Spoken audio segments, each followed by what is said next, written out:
Vprašanje je, če smo dosegli rezultate projekta in naše cilje.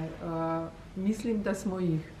Projekt je bil natančno pripravljen, z natančnim načrtom izvajanja in zelo skrbno spremljan strani službe vlade, da bi v bistvu izpeljali vse, za kar smo pridobili norveška finančna sredstva.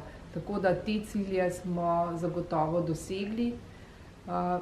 Menim pa, da smo jih na veliko področjih presegli.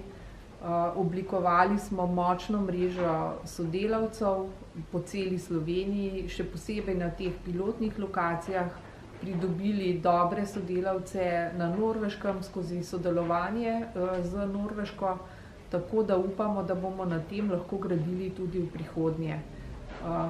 Tudi strani naših sodelavcev smo bili deležni veliko dobrih mnenj, pohval, in to nekako nas je skozi ta zahteven projekt nam je dajalo moč, da smo prišli že skoraj do zaključka.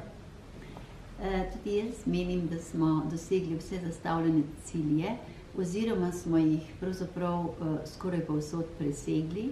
Namreč poleg vseh ključnih izdelkov, ki smo jih načrtovali, smo dosegli številne dodatne rešitve, ki so se pravzaprav razvijale in ponujale sproti, skupaj v sodelovanju z našimi sodelavci na nacionalnih in lokalnih ravneh, tudi s sodelavci drugih resorjev v lokalnem okolju. Tako da mislim, da ima ne samo zdravstveni sistem koristi od tega našega projekta, ampak tudi pravzaprav drugi resorji oziroma skupnost na lokalni ravni.